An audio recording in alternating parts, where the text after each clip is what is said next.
I am Maggie McNamara. I marched piccolo my first year, and for the past 5 years have now marched in the trombone section. So I've always had a thing about learning instruments. When I was younger, my parents got me a recorder for Christmas. One birthday, I picked up the tin whistle. Later on, I got a boran, which is an Irish drum, so it was only natural that when I learned that people in the band frequently learn new instruments, that I would want to get in on that. So I actually came in and comes up to me and says, "So what were you thinking of learning?" And I said, "All of them." And I think to this day he thinks I was joking. So we tried a few mouthpieces, and he asked me, whether I had friends in other sections.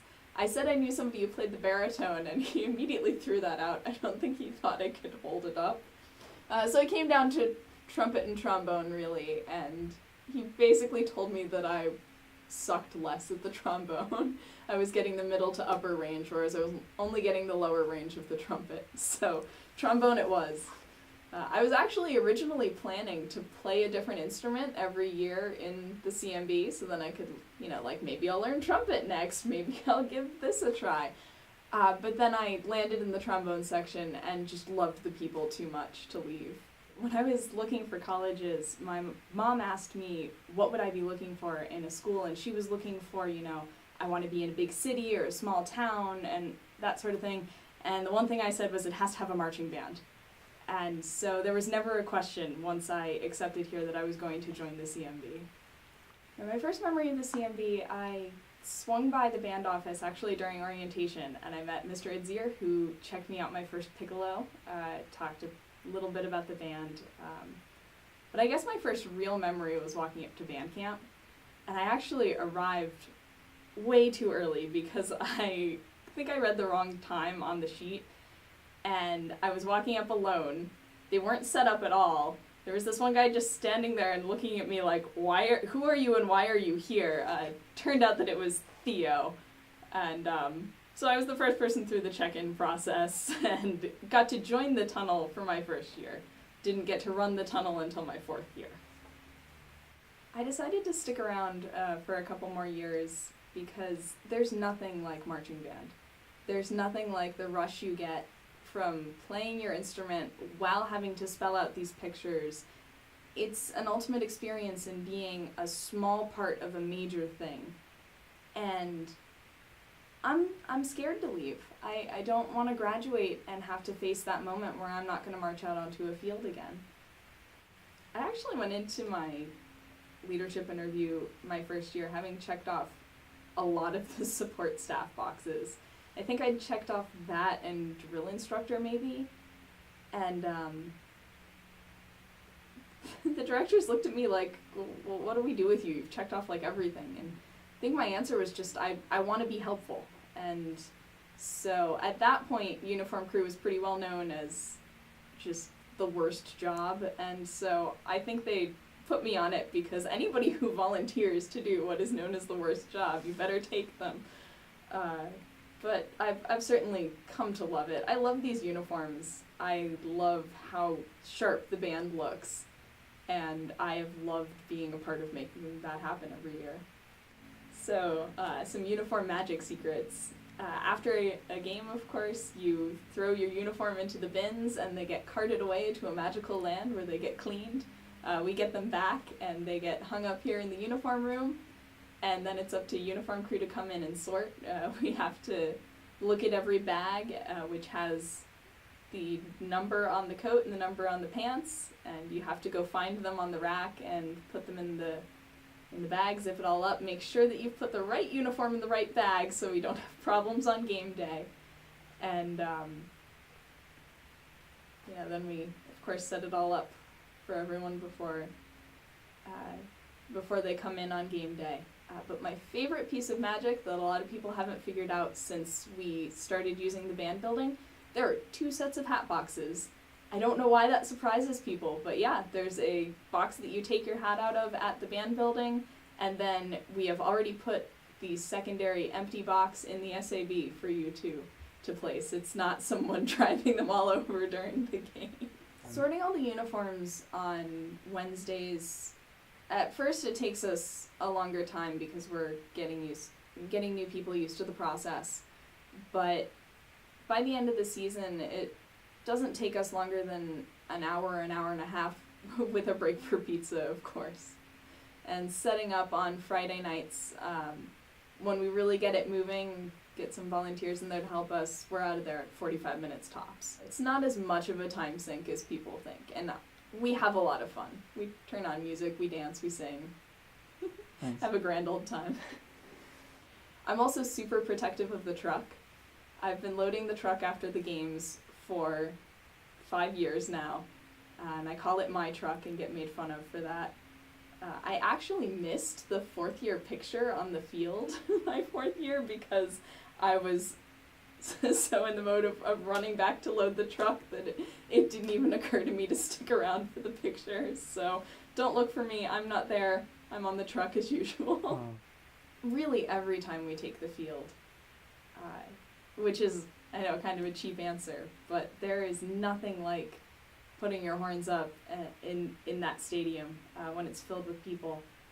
My very first game was actually the USC home game in fall of 2008, and they tell you that you're not going to remember your first pregame, but it's true. It's just a blur of orange. The hill was solid orange when we marched out of tunnels, and I haven't seen anything like that since. My favorite band camp memory was definitely scripting and performing in the CMB Street skit that the Trombones did my second year. It was just one of those moments where all of the jokes and all of the characters fell straight into place. It was wonderful. I still think it's the best skit that I've seen in 6 years, but I'm probably biased. For people who didn't see it, it was kind of a sketch comedy sort of thing. We had Big Peas and his imaginary friend Cookalophagus. The administrative assistant at the time was Ed, and so we made him Edmo, who sang the song Edmo's World, or Edmo's Song, that then became Big P's song. Let's see. Idzier was Idzier the Grouch, and we had Jamie Johnston in a uniform bin in front of the stage the entire time, and he would just pop out after everyone forgot about him and make some comment. I actually played Kirby. I was Kearney of Josh, Bert, and Kearney, and sang about Little MacBook, You're the One. It was great. Everything came right together. My favorite halftime show, hands down, was the Heroes show that we did. We played the theme from Robin Hood, Prince of Thieves. That was fantastic. The trombone part was wonderful, and I just loved when the trumpets came in and the big fanfare. After that, we did Batman, and we made the bat symbol, and I was actually the point of the bat on the 50-yard line, on the sideline. So that was really exciting. And then played James Bond, and you can't go wrong with a good James Bond medley. My favorite drill set is probably the bat symbol, because I had such a prominent, every picture of it I could be like, can you find me? I can find me. I'm the point, right there. Visuals, I'm partial to any ripple we've ever done and any cape visual. Anytime we can play with the cape. In the stands, my favorite visual is to the drum cadence clave, which is the one where we do the capes in and out and then do Oh Get Fired Up. That one's my favorite. My favorite UVA football memory was my 4th year, which would be the 2011 season. We were away at FSU, and a bunch of us were watching the game in my friend's room. And it was one of those where we were kind of watching the game, kind of doing homework, and slowly the game just grabbed our attention because we could win this one. And I don't remember, there was some crazy stuff happening at the end where we thought we had the game won 2 different times, but the refs stopped and had to finish out a couple more plays. We were waiting with bated breath on one review to see if this guy caught it or not. And against all odds, we won. We beat FSU at FSU. And not a minute after the game finished, we get an email from Pease about, let's get a band together to welcome the team home. And I was just immediately, yes, yes, I'll be there. And so about 100 of us turned up at 3:30 in the morning when the team bus got back from the airport, and they came off and we started playing. And at first I wasn't sure if they knew how to react to us, but then I noticed that they'd all taken out their phones to take pictures and video, and they rocked out with us. It was so great. Itzier and I got along fantastically. We would be sorting uniforms and sending jabs back and forth. Made fun of each other a lot. And fourth year I actually won the raffle for him that KK Psy runs, and some of the options were great. Getting a ride to class or something in the big truck would have been hilarious. I think one of the options was for him to carry your books to class, but I couldn't pass up the immediate gratification of pieing him in the face. And so that was a fantastic moment. Definitely. He gave me a big hug afterwards and tried to make sure he could get as much of the whipped cream on me as possible. So that kind of sums us up right there. Cook and I have, I would call it a love-hate relationship, only because we clash a lot in moments like figuring out visuals and on how to load the truck, because he always wants to do it faster and I always want to do it better, and those don't necessarily work at the same time. So Cook and I have had a lot of arguments over visuals in particular. There was one that he wanted to put into Mission Impossible, and I told him that it was in a part of the music that the trombones would not be able to do this visual because we couldn't play it while standing still. And he told me that we should be able to do it because he can play it on trumpet. So, I eventually got that visual cut. Sorry, Cook. But he still asked me to be a DI again a couple years later, so it can't be all hate. My relationship with Pease is fantastic. I mean, whose isn't? He's such a father figure. Actually, last year, in the middle of October, I lost my grandmother.